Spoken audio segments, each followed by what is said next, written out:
The following is an exclusive presentation of WI Garden Media, the voice of Garden Talk Radio.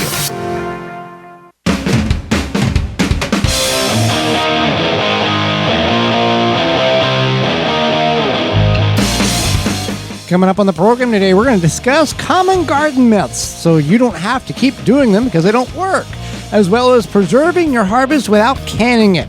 Our guest is YouTuber Jessica McCollum will be with us, and we'll answer your garden questions. The hour is full, so join us. You are listening to the most informationally packed hour of garden-focused radio in the country and on the internet with your host, husband and wife team Joey and Holly Baird. This is the Gardening with Joey and Holly radio show. And welcome to another edition of the Gardening with Joey and Holly radio show. Happy that you've allowed us or allowing us to be part of your day. I'm your host, Joey Baird. Beside me is my wife, co-host, best friend, and gardening partner, Holly Baird. This program is for you, about you, to help your garden grow better, to maintain your landscape, grow healthier trees, preserving your harvest, as well as canning what you grow.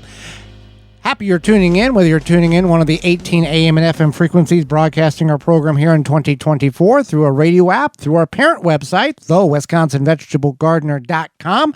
Underneath the Season 8 tab at the top of the page, podcast replay, in-studio video replay on YouTube, however you're doing such.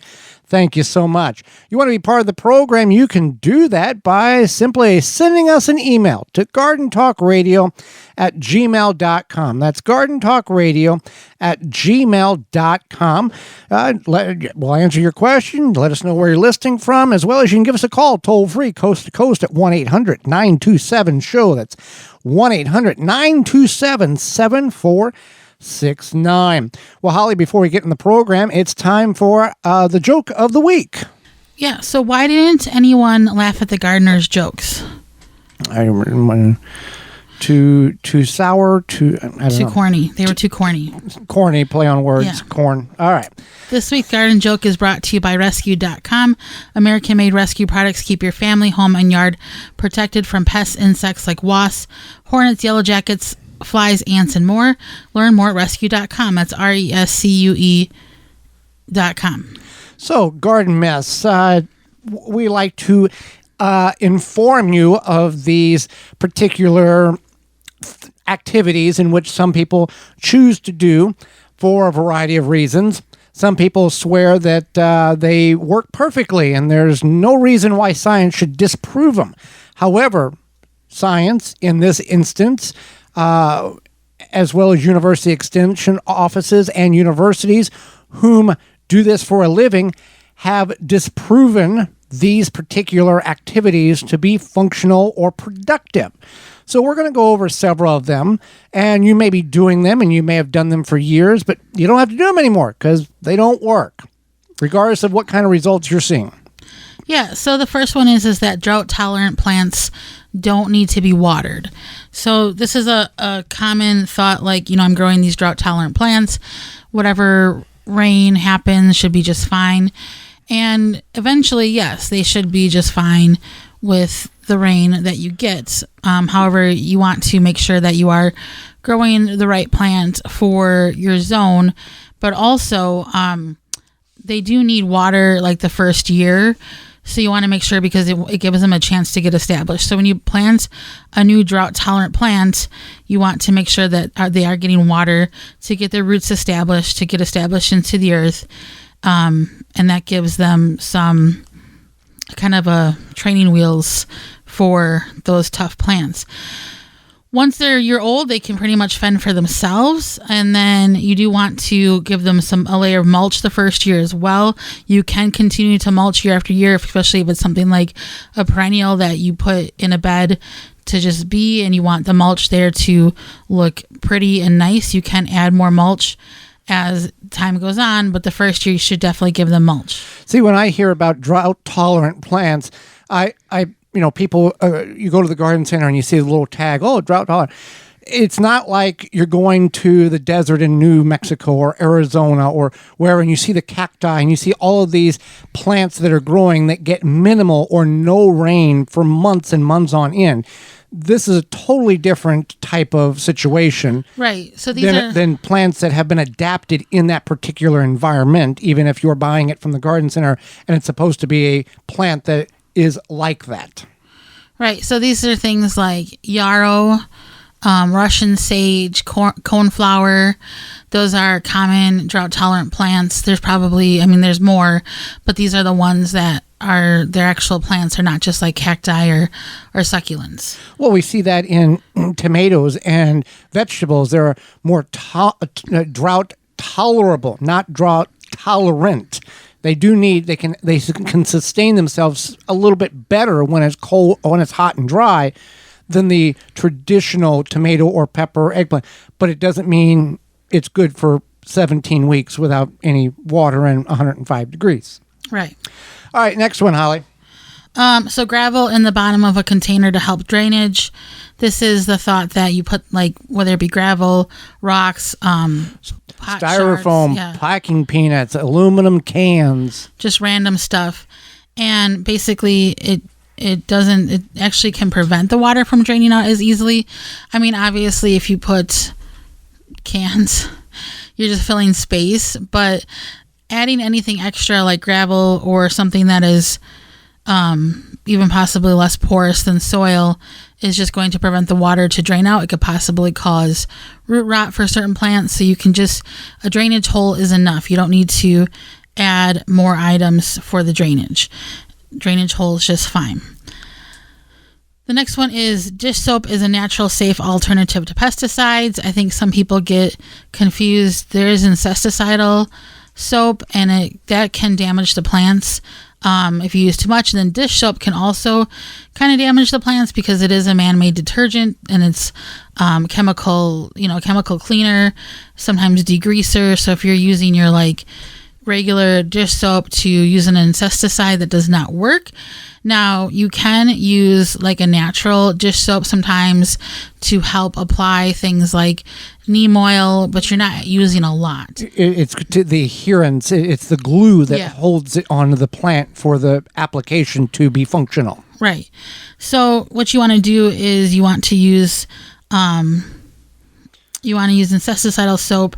They are made to be used on plants to kill or repel insects without harming the plants, and those are regulated by the EPA, so there is science behind them. Your regular run-of-the-mill just dish soap is not something that is, monitored by the EPA for plant usage.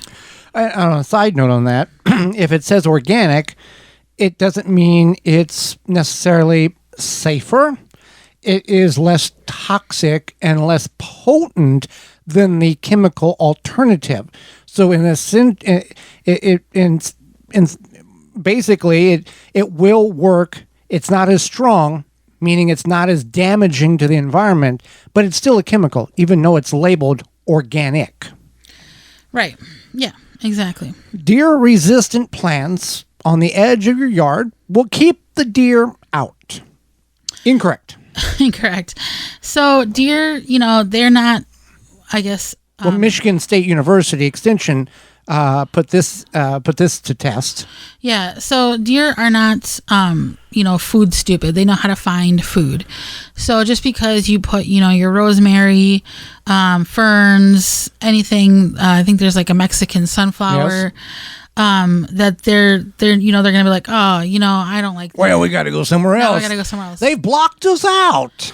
It's kind of like thinking that your hungry teenager isn't going to eat your cookies if you put the kale in front of them. You just reach around the kale to get the cookies.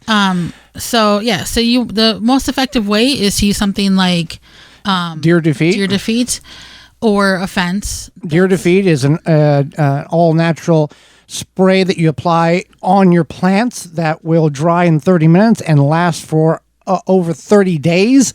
Through rain, snow, and sleet, and it only smells for the first 30 minutes to humans, but it is still potent to a level which animals can pick it up, deer, rabbit, and groundhog, for a duration of time. You can use coupon code RADIO to save 10% on your order at deerdefeat.com. And side note, all the coupon codes, if you're looking for a coupon code on the sponsors in which you have heard on the program, you can go to our parent website, The Wisconsin Vegetable Gardener, and click on the Money tab at the top of the page, and they're all listed for you. Yes. So deer defeat, a fence, those are basically the guarantee. You can plant the stuff, you can try, but deer they're not dumb. They know how to get their resources. Deer can jump. White-tailed deer now. I'm not familiar with mule deer or black-tailed deer. White-tailed deer can jump as high as 8 feet from a standing start and up to 12 feet high with a running start. So it all also depends on how the food situation is in your area. Is there abundance of food? Or is your garden next to a wooded area? Is it in the open? Is there a lot of vegetation around your neighborhood or your country, your rural area? If there is not, then there is more of a invitation that you're presenting for the deer to come in because they are not finding it anywhere else. So the deer defeat it doesn't repel them, it prevents them from consuming the plants in which you're trying to grow. So let's keep that clear. It's not a fence, it's not you can't come in. They're going to wander through, but they're not going to consume the plants because you've applied the deer defeat. So keep that all in mind on what's around, what's available, and that might also be what's causing them to come in. A very rainy year, a lot of vegetation, probably not going to have much. Very drought stricken year, your garden looks very lush. Hey, it's things are going to come over, and not only just deer, but rabbit, squirrel, anything else to want to consume what you have grown. If fertilizer is good, then, more is better. So, yeah, I mean, it's almost like, this Italian seasoning mix is really good. So I definitely need to load it on. Yes and no, but not for fertilizer. So too much fertilizer can create high soluble salt levels that can burn the roots of plants and lead to plant decline. It's kind of like, and Holly and I are not alcohol consumers, but it's kind of like you see this on TV. If one beer is good, 2 must be better, and if 2 is better, 4 must be even better. You can get, there's a level there. You've crossed a line somewhere, and too much is not good. Right. Too much fun is not good either. That's dangerous as well. Yes. So, so too much fertilizer can create this problem that can cause root rot, it can cause plant decline, and adding fertilizer into a struggling garden will have little effect. So things like, making sure that you have drainage, your soil is healthy. Do you have a good base before you start adding fertilizer? Exactly. Most plants can get what they need from the soil as long as you keep adding compost and feeding the soil and replenishing the soil, adding leaves, etc. Now, we're not saying that fertilizer is bad. There is organic fertilizer, which is safer and better for your garden than a chemical-based or a chemical liquid-based that allows the plants to become addicted or dependent on it. So your mileage may vary, but if you start with a good foundation, good soil, you can add fertilizer, but add it according to the recommended rate, because otherwise you're just wasting it.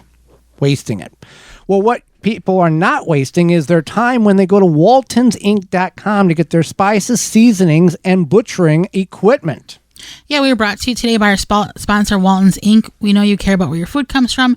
Canning and preserving your fruits and vegetables is great, but what about the meat? At Walton's Inc., you can get the equipment, seasoning, and supplies to make sausage, jerky, and any other meat product your way to your high standards. Do you want to make snack sticks that people will actually like? Walton's created meatgistics.com, an informational site to help you make the best finished product. Walton's even has a full line of their own meat grinders, mixers, and sausage stuffers to help you go from animal to edible. Walton's everything but the meat. You can use code GROW50, that's GROW50, to save 10% off your orders of $50 or more.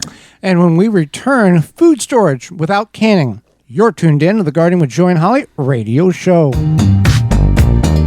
Got a question for Joey and Holly? Send it via email anytime to gardentalkradio@gmail.com.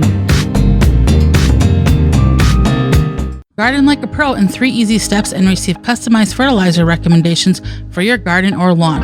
Soil Savvy helps you determine what nutrients your plants need to thrive. Never again overapply nutrients they don't need. A patented process that makes you a smart gardener. To get your soil test kit, go to mysoilsavvy.com. Wisconsin Greenhouse Company has custom-made greenhouses to suit your needs. Grow year-round. Strongest greenhouses that will last a lifetime. From agricultural to lounging to entertaining. For more information, go to wisconsingreenhousecompany.com. Happy 65th anniversary to David J. Frank, Southeastern Wisconsin's leading landscape company. Their award-winning services include everything from lawn care, landscape maintenance, design, construction, renovation, irrigation, sustainability, and more. Big or small, let the experts at David J. Frank handle the hard work for you. Find out more at davidjfrank.com. Deer Defeat is an all-natural based animal repellent to keep deer and rabbits away from your valuable plants that is odorless after 30 minutes and dries clear. It creates a continuous, invisible shield to protect your plants. Works for 30 days through rain, snow, and freeze.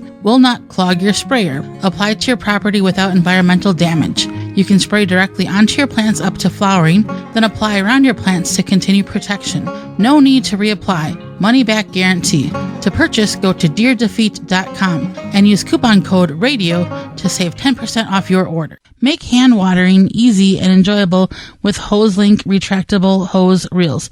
No more tripping over hoses, kinks, tangles, and avoiding rolling the hose up. With an automatic retractable HoseLink saves you time and effort manually coiling up your hose, leaving your focus on the things that will bring you joy in your garden. Available in multiple colors and lengths, you'll be sure to find the retractable hose that works for you. To find out more and to buy online via hoselink.com, use coupon code RADIO10 for $10 discount. Mantis tillers, the premium long-lasting gas-powered tillers, are the perfect solution for any garden. This Mantis machine is available with 2 or 4 cycle engines with a 19-inch or 16-inch tilling width. Your DIY companion in your garden and your lawn converts easily for edging, aerating, and more with optional attachments. Find details at mantis.com.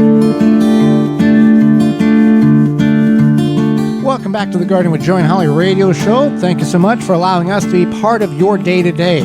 Moments away, we're going to discuss food storage without canning. But first, a word from our bee-friendly friends at Honeybee Healthy. Since 2000, Honeybee Healthy Inc. has helped beekeepers maintain healthy and thriving hives. Attracting pollinators to your garden this year is as simple as hanging a hummingbird feeder with a mixture of sugar water and Honeybee Healthy Original. Don't be alarmed to see birds, bees, and butterflies dining together at the feeder. Pollinators coexist peacefully. Honeybee Healthy Inc. is offering a 10% discount on an 8-ounce bottle of Honeybee Healthy Original to this show's listeners. Enter discount code BEGARDEN, that's BEGARDEN at checkout. For more information, mixing instructions, you can go to honeybeehealthy.com. And you can do that year-round. Birds eat year-round, and bees as well. So keep that in mind, and coupon codes all at thewisconsinvegetablegardener.com under the Money tab at the top of the page. So you're harvesting out of your garden. You got a plethora of different items, and some of you, and there's nothing wrong with this, some of you choose not to water bath or pressure can your produce. Nothing wrong with that. Those who do pressure can and water bath your canning, your produce, you may want to look at other avenues, as we're going to discuss. But real quick, for educational purposes, so everybody understands, we're not going to get into water bath and or pressure canning, but what is the difference and what are the criteria that each one of those represent, and possibly why people may want to choose an alternate method of storing their produce, Holly? Sure. So water bath canning is for high acid foods like fruit. Fruit is commonly high acid, or if you're adding an acid or sugar to a fruit or vegetable. So for example, like pickled beets, dilly beans, salsa, pasta sauce, corn salsa. You're adding acid, vinegar, sugar, etc. to those items, making it safe. So that's what water bath canning is. And then pressure canning is for the more low acid foods, and then meats. So those are when you want to can like carrots or potatoes, just regular corn, regular beans, etc. Salmon, venison, beef. So, okay.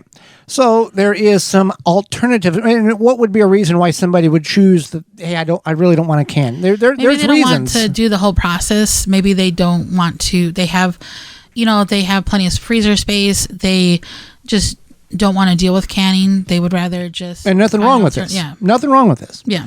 So the first one is freezing. So a lot of times you'll see recipes for like freezer jam. That's an option. Also freezing and blanching your vegetables. We do this with our green beans. Blanching or parboiling is when you kind of boil the vegetables for about a minute and then put them into a cold water shock bath. And this helps maintain their integrity, shape. I don't know what you want to say, so that when you pull it out of the freezer, it's not like vegetable mush, unless you're into that. So for example, like if you froze broccoli as is without blanching it, it would become broccoli mush after you pull it out of the freezer. It's like when you freeze a tomato and then pull it out of the freezer, it just flattens. Yeah. Now some people do choose to freeze their tomatoes that way, and then they choose to can them or just make a sauce like on the randomly and make the sauce that day. Right, and they'll freeze the tomatoes and then can in the winter, so they're not heating their house in the summer. Yes, they've got a system down. Yeah. But freezing, what is freezer jam? Freezer jam is just basically jam made to be frozen, and a lot of times you don't have to use pectin. You can just kind of cook down the fruit with some sugar, and then you freeze it, and then you freeze it for storage, but whenever you want to use it, you remove it and put it in the fridge and use it in a timely manner. Otherwise, it will spoil. Right. Okay. Yeah. So then we have cold storage or root cellar. So I don't know much about root cellars. Root cellars are basically, from what I understand, and somebody can correct me at gardentalkradio@gmail.com, root cellars are basically small basements underneath old homes. And then there's, cisterns? Where the water collects off the roof into a basin in the basement, and that is used for the water of the house. It's very old, but very creative way of utilizing.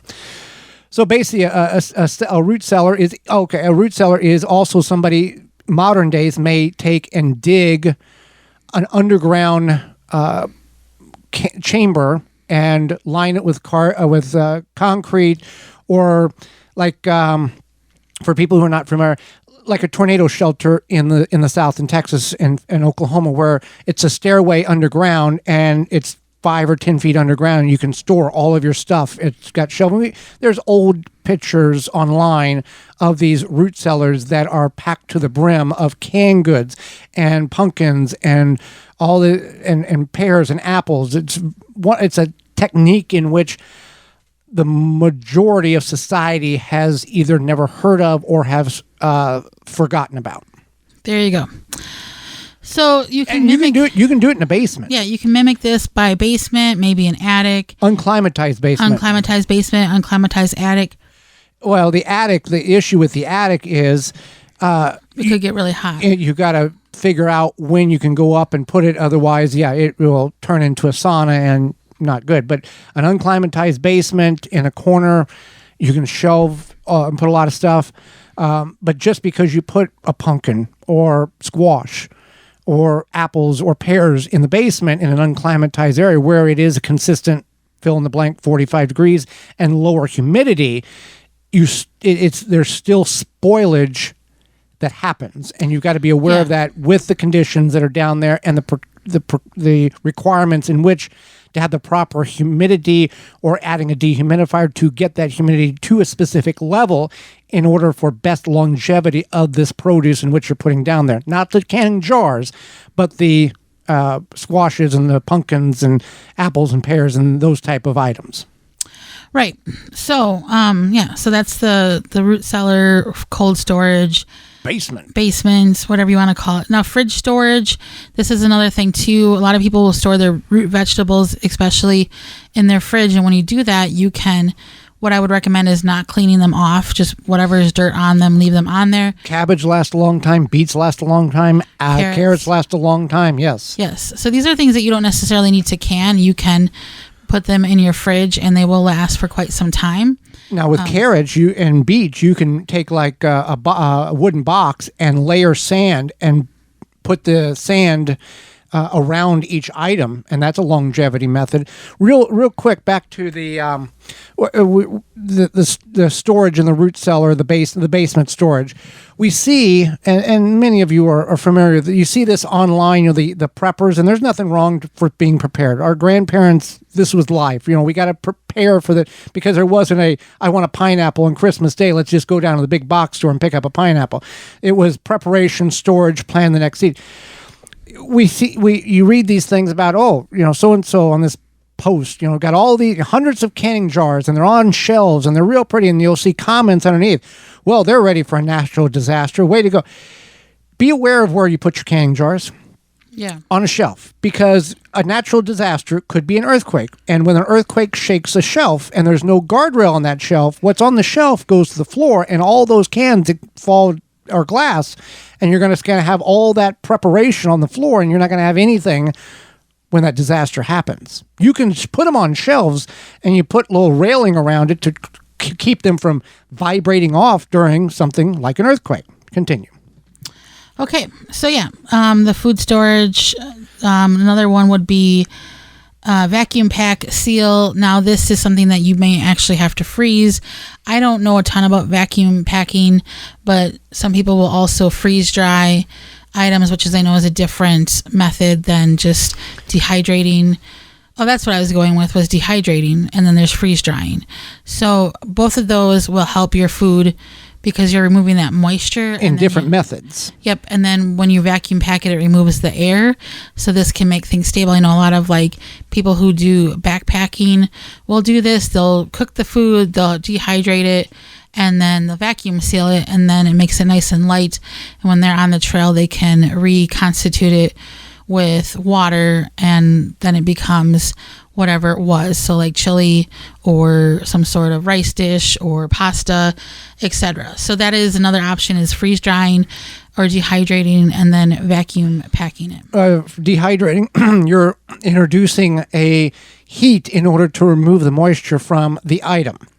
Freeze drying is a process that removes water from the material by turning it into an ice to vaporizing a vapor, from ice to vapor without going through a liquid state. The process is also used to preserve perishable materials such as food and extend its shelf life by decades. So it's a different method. It's a much longer shelf life than a dehydrated method. But also, in order to freeze dry, there is a specific item or unit in which has to be purchased that's can be much more, hundreds and hundreds and hundreds of dollars. So that's just something, if you're not aware of freeze drying. You can buy freeze dried items in the big box stores, like candies and fruits, but they are quite pricey for a very small quantity. Correct. All right. Do we have any more there? Just sometimes people will pack things like garlic and oil. I don't know how long the shelf stable is for, but the thought is that you're packing in oil, and then it kind of the fat in the oil helps it become more shelf stable and prevents air from getting to it. Yeah. So that's an option as well. And then another one is just keeping in mind that a lot of these vegetables, like example for garlic, you want to keep it in a cool, dry place and out of direct sunlight, and it's going to last longer. In that case, our garlic has lasted us like 6 to 9 months. 8 months. Yeah, 6 to 9 months. So that's an option, a thought as well, is that if you do need to keep something, then you can't keep it in the fridge. Keeping it away from direct sunlight or heat source is going to make it last longer than if it's in, a heat source. Well, summer is getting close to being over, Holly, and the kids are now back in school. And in some parts of the country, the nights are getting colder and longer. However, you maybe have forgotten about your yard, and you should not have. Just because it's fall, we don't want to forget about our yards and those Japanese beetles either. They may be gone, but they're not far. Not only did they feast on your roses and berries this summer, they laid eggs in your turf so you can start again next year. Take a stand with Phylum's Grub Gone. Grub Gone is a non-chemical BT product that actually specifically targets scarab pests and their larvae. Simply apply the granule with a spreader, irrigate it into the soil, and let the naturally occurring bacteria do its job. Not only does Grub Gone work and it's easy to use, but it's non-chemical choice and effective to the non-chemical choice to effectively control those grubs. The best part about it, it is non-toxic to bees and other beneficial pollinators and insects such as ladybugs and butterflies. In fact, Grub Gone has no label restrictions to be used around flowering plants, so you don't have to worry about harming those insects. You can find all this out at grubgone.com from the parent company Phylum Bioproducts, the natural choice. Well, hang out with us when we return. Jessica McCollum will be with us, YouTuber. You're tuned in to the Garden with Joey and Holly radio show. Have a garden question? Give Joey and Holly a call now or anytime 24/7. Just dial 1-800-927-SHOW. If you can't get through, leave a message and they will call you back. Call now 1-800-927-SHOW. Take the guesswork out of composting with the AeroBin 400 or smaller 200 for easy composting. The AeroBin mimics how nature decomposes waste. The AeroBin is easy to use. You prepare your balanced organic waste, just open it up, drop it in, and close. After a short time, fertile compost is produced, which is easily accessed via the lower side door. The thermal insulation in the AeroBin conserves heat, leading to rapid breakdown of the biomass and works efficiently year-round, even in cooler regions. There is no need to turn the biomass, and it is pet and rodent resistant. It has little odor and can kill annoying weeds and seeds. It is BPA free. The AeroBin 400 or 200 comes with a reservoir at the bottom to collect the leachate.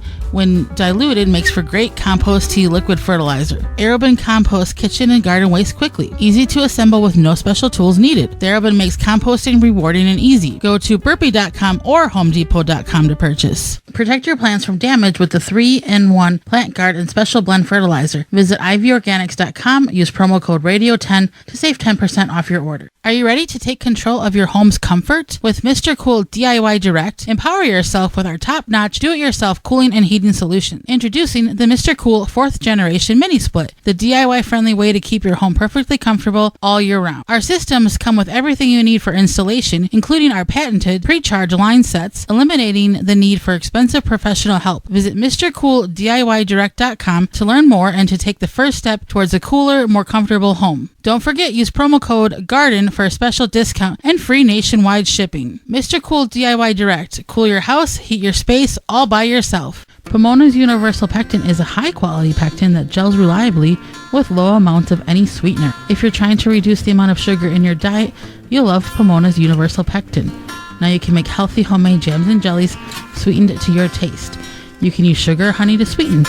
Pomona's Universal Pectin keeps indefinitely when stored in an airtight container. Easy to use, versatile, and comes with directions and recipes in every box. Find out more and where to buy at PomonaPectin.com.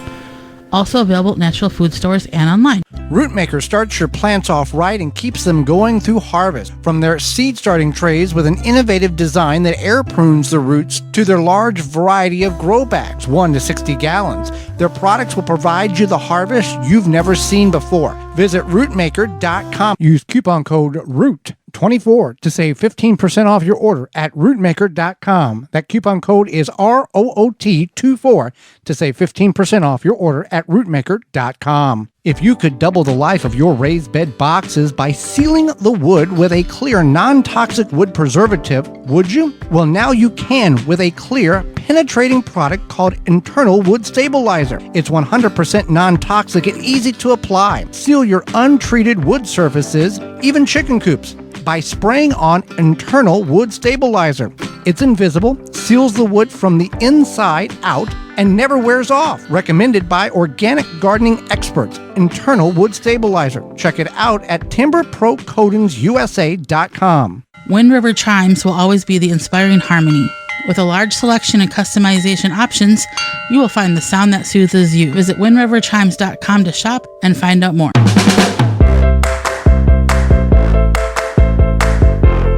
Welcome back to the Garden with Joey and Holly radio show. Happy that you've chose us to spend a little time with. Holly, let's go to the hotline and bring in our guest for this week. Jessica McCollum enjoys teaching new gardeners how to get started and encourages their garden journey. She does this on her YouTube channel called From Dream to Seed. Welcome to the program, Jessica. Hello. Thanks for having me. Well, we thank you for taking time out of your day and about to educate Holly and myself and all of our listeners. And I'll start with this. We all have visions and focuses on what we do. What is your focus for beginner gardeners? What do you hope to get there? What was the message you want them to receive? I wanted to break down gardening in a way that was easier to understand. I feel like sometimes when you get into gardening, it can just be overwhelming. There's so much sort of not conflicting information, but just different information that works for different people. Sometimes I feel like, you just got to get the seed in the ground. And that's kind of where the name of my channel comes from. So I wanted to break it down in a way that was more accessible, that wasn't so overwhelming to the brand new beginner gardener. And we see this, and you're in the same field that we are. When people jump in to say, hey, I want to start a garden, it may be easier for them just to take an engine apart in the parking lot than to try to figure out how to plant and what to plant and who to believe and who not to believe. Exactly. So what is a common problem beginner gardeners have, and how do you help them with it? The two most common I see, the two are kind of biting off more than you can chew. And I totally get this. And I completely did this as a brand new gardener. You get so excited. So you plant out this huge garden with everything you want to grow, and it just gets so overwhelming. So I always tell beginners, pick like 4 or 5 things that you really love, that you're going to eat, and or use if it's a cut flower, and start there, and then slowly add on 1 or 2 new things every year, so you don't come this time of year when the weeds are growing and you're kind of burnt out of gardening. It just doesn't get overwhelming. And the second problem is not putting enough time and energy into the soil, and that's something I really, really try to hone in on my channel, is to really put the effort into the soil, not the plants. And that's the thing. People, fertilizer, let's feed the plant. Mm-hmm. No, you got to feed the soil to feed the plant. And that's what big ag industry does. They feed the plant. The soil is just a medium for the plant to grow in. We're trying to have a sustainable system here, not something that we keep pumping chemicals in order to get something to grow. Yeah, definitely. So you have a YouTube channel, and you have a lot of information there. Can you tell us about your YouTube channel, what people can expect, and what it's all about? Yeah, that's where I originally started, other than I had a small kind of Facebook page as well. And this initially started, I became a master gardener in 2020. And that same year, we had this big thing going on in the world. And so many people were wanting to garden, either just for something to do or because they were worried. We weren't quite sure where that path was going to go. And so I was kind of getting overwhelmed with questions from friends and family and neighbors because they knew I was a master gardener. So I originally just decided to do a beginner gardener series on YouTube. I was going to just create 9 or 10 videos to get people started and just be like, here, you can watch this. But it kind of just evolved into this thing that I really enjoyed. It was my creative outlet. I was happy to share, and it expanded from YouTube to other social medias. And so the main thing on my YouTube channel, as far as my beginner gardener series, which was the original content that I put out there, was, again, just literally starting from the beginning. What kind of garden should I have? What direction should my garden face? How do I build up soil? How do I put a seed in the ground? Really breaking things down for beginner gardeners. And that's not a bad thing for advanced gardeners to go back and revisit, because information has changed, different thought processes have changed, because when they got started, they may have seen somebody or read something and that was just what they went with. And now we have, I can take a little bit of from that and that and that and make my own creation in my backyard now and redo what I've done. Oh, for sure. And I feel like even I've been gardening for over 15 years now, and I feel like I still every year, I always tell people that gardening is like raising kids. Every time you think you got it figured out, they throw you a curveball. And so it just, you never stop learning, and gardening is a science, and best practices change all the time, and we're constantly learning new things. So yeah, you're never ever, I don't think you can ever quite master gardening. There's always something new to learn. Now, do you find or advise a new gardener to strictly go in the ground, or strictly containers or raised beds, or is it your mileage may vary, so you need to figure it out for your own self? Absolutely. I tell gardeners that each garden is unique as the gardener planting it. So it really, the goal of my channel is to give people options, because there are some hard, fast rules in gardening, but other things it just kind of depends on so much: your climate, your soil, your accessibility, the size of your yard, what you want to grow.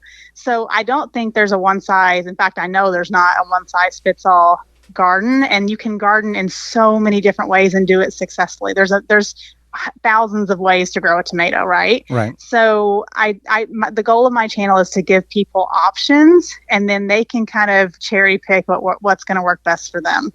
I would always advise, and you correct me, if you're going in the ground, do a soil test to know if the soil is good, if there's toxicity, if you shouldn't grow in the ground and go in an elevated system.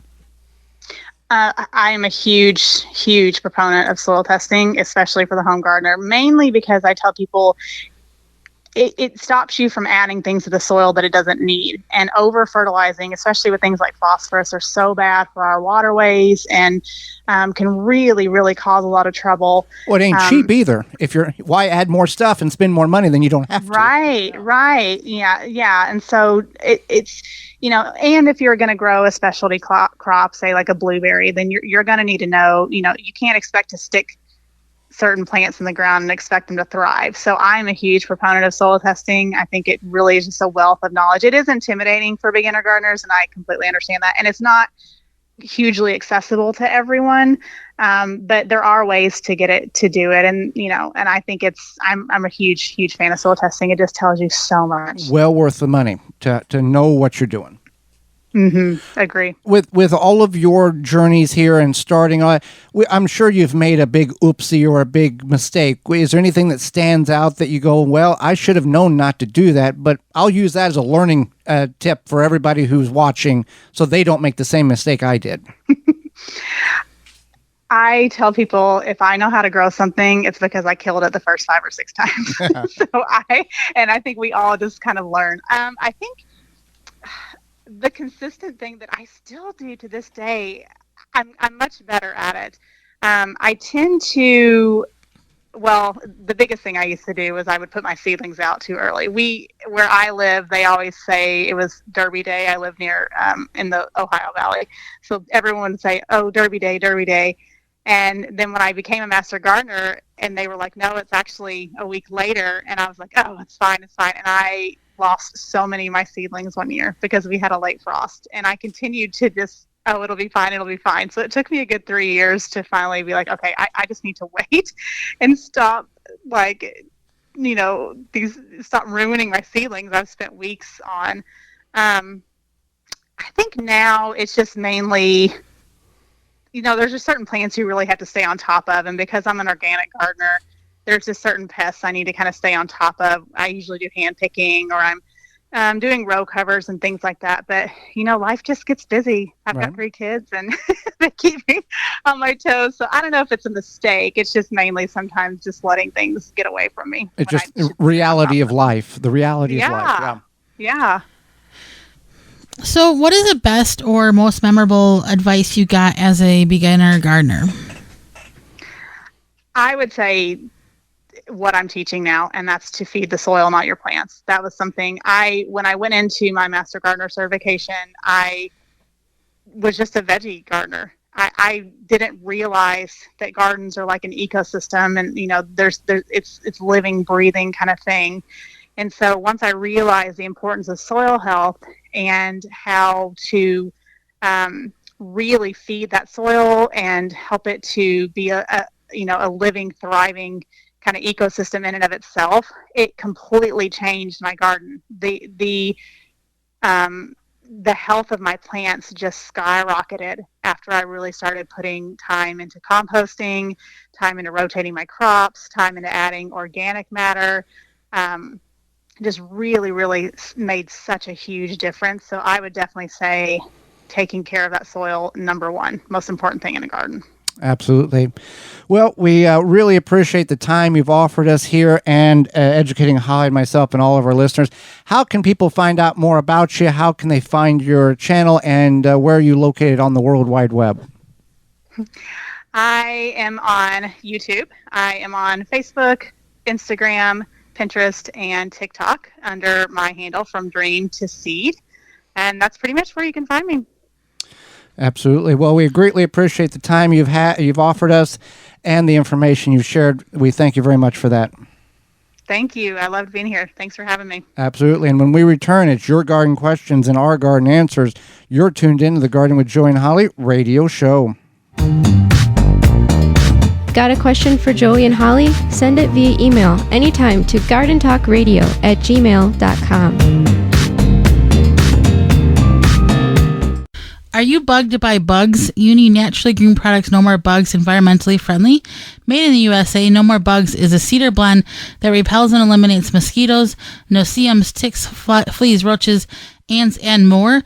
No More Bugs is safe for you, your pets, and plants. Available online at nomorebugs.net, Amazon, Walmart.com, and the Home Shopping Network. Jung Seed Company is a family-owned and operated seed company since 1907 with the largest selection of seeds and plants online.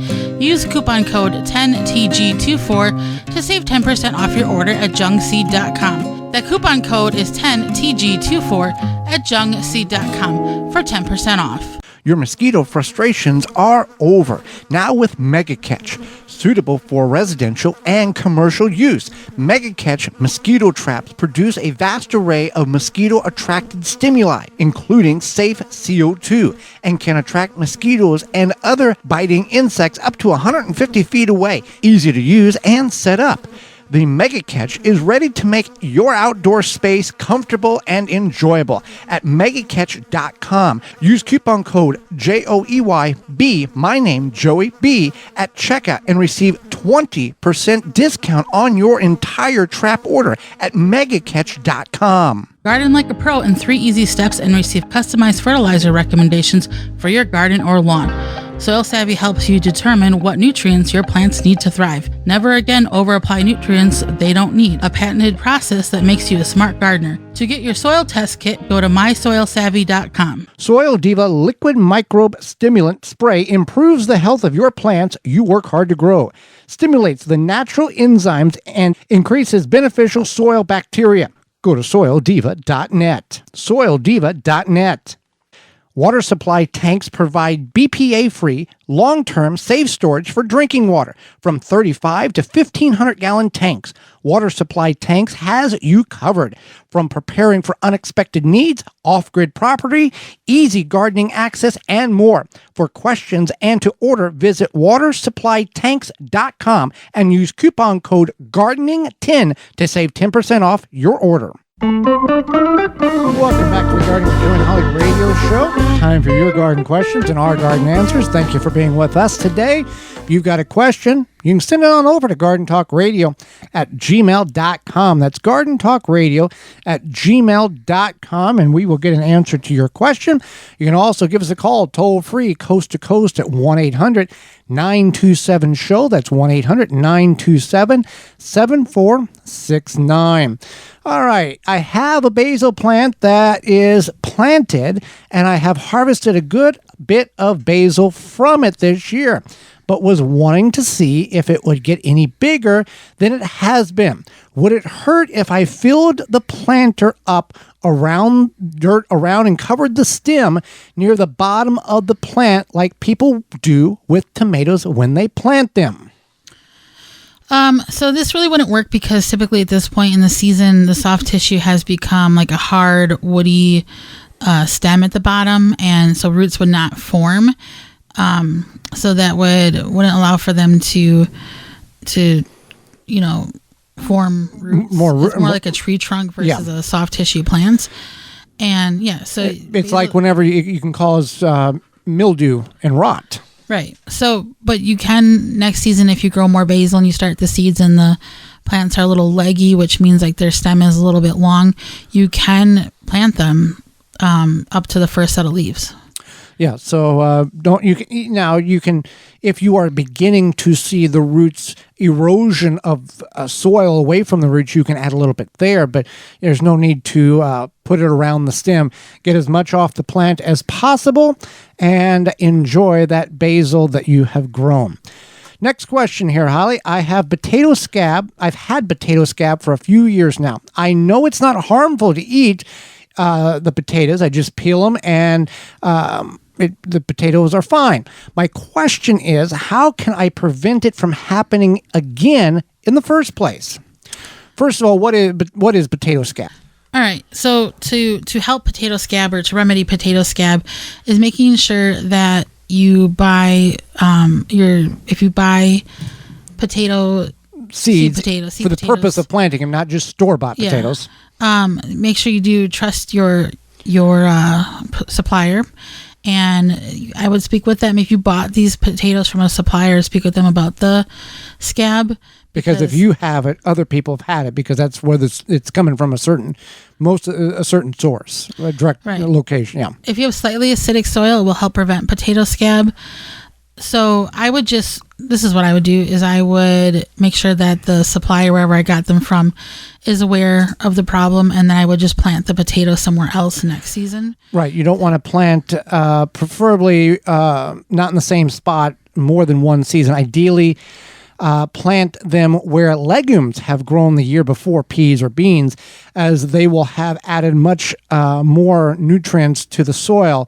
Avoid planting them where other plants like tomatoes, peppers, and eggplants and potatoes have grown, as pests and disease tend to infect that family of plants. So peat moss is a light draining material that you can add to your planting. You can also dust them with sulfur. That kind of actually helps if you're doing divisions of potatoes. You can put them in a bag, shake them up, and do it that way as well. So there's a number of ways in which, if it is bothersome to you, to deal with the potato scab. But again, if you're having it, you just peel it off.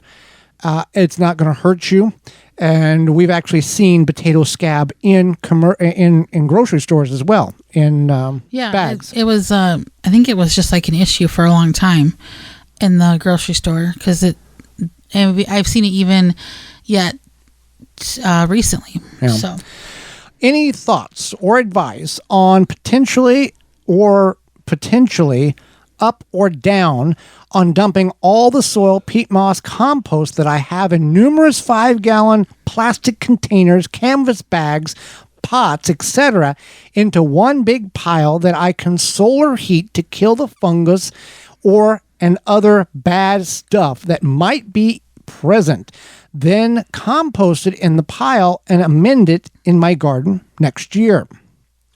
So that is perfectly fine. If you feel that you have had issues, plants with disease in these containers, grow bags, terracotta pots, whatever the case is, 5-gallon buckets.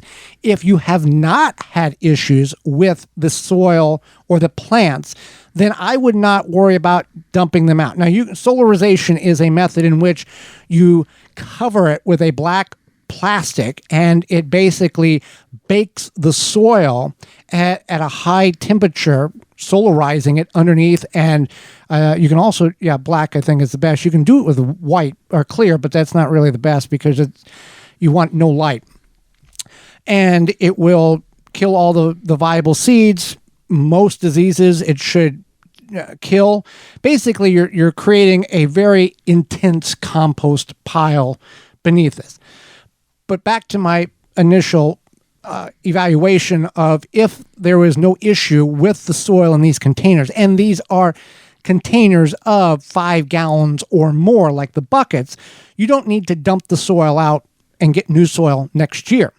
If the soil was fine, you can remove a third of the soil in the container, the 5-gallon bucket, the terracotta pot, and then top it with new compost next year.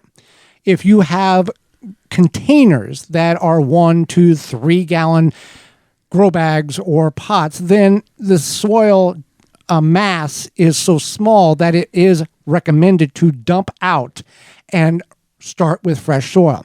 If you've got containers that are 10, 15, 30, 50, 60 gallons, you really don't have to do anything to that soil unless there was problems. There's a lot of nutrient in that soil for the plants to grow. In those situations, you do have the a problem of the soil nutrient leaching out when raining or watering. So supplementing with a fertilizer, organic, or if you choose an inorganic, that's your business, but that is important to add to, as well as adding more compost in the container through the growing season to allow fresh material to work itself through that device or that unit of soil. Maybe that answers it. Maybe we got too deep in that. I don't know.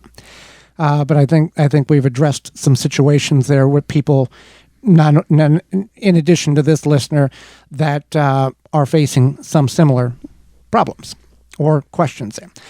I have a couple of cabbages planted in an elevated raised bed, and I want to do more fall gardening in the ground. I will be getting rid of the elevated bed. Do you think I can successfully transplant the current cabbage plants that are growing in the ground? They don't quite have heads on them yet. No. If they are a mature plant, you're not going to. You can transplant them, but they're not going to do well. But be prepared to rip them up about 2 weeks from now and throw them in the compost pile. Yeah, they're established. They're doing their thing. I would not transplant them. I would work around them as needed, and then once because at this point in the season, they're almost. If you've ever pulled any plant up at the end of the season, you can see the incredible root system if you have good soil. The fibrous roots and the main growth root and all the offshoots of the roots.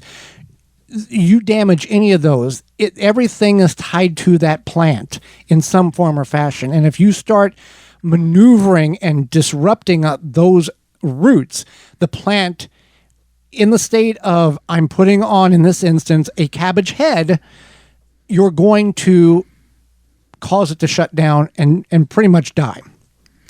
It's just like trying to transplant a full-grown tomato plant that's bearing fruit into a different location. You will kill the plant. That's the end of the story. That's what's going to happen. So this is 2 lessons. 1, don't move what is planted. Work around it. And 2, if you are thinking about something of this nature of, I have a certain place where things are growing, but I'm going to get rid of it next year, try to not plant in it or, plant the whole bed full of cabbages. So whenever the cabbages are all done, then you can just discard that particular growing method and be done with it. So we have come to the portion of the program, Holly, where we talk about what we learned today. And what I learned was that not all soap is created equal. Dish soap is different than insecticidal soap, and both can have by using the wrong kind of soap, you can cause significant issues with your plants. So I learned that potato scab is a bacteria problem, bacteria infection, and also it affects gold. Is it gold potatoes? Yeah. So it affects the Yukon golds more, which makes sense because those are what is common that we've seen. Oh, and red potatoes, and those are what we've seen at the grocery store. So yeah, we didn't mention that in the we forgot to mention that in the actual description there. So what we learned today is brought to you by Honey Bee Healthy. HoneyBeeHealthy.com is a series about the business of bees and helping beekeepers maintain healthy and thriving hives. Whether you're a professional beekeeper or a bee hobbyist, we've got the products to help you maintain a healthy hive. Honeybee Healthy products are made in the USA. Visit HoneyBeeHealthy.com. Tune into the program next week. We'll be going over and discussing good bugs you do want in your home. as well as preparing your garden for the first frost of the year. Our guest, she is the host of the Wicked Awesome Gardening YouTube channel, Daniel Martin, will be with us, and will answer your garden questions. So until next week, for Holly Baird. I'm Joy Baird, and we will see you in the garden.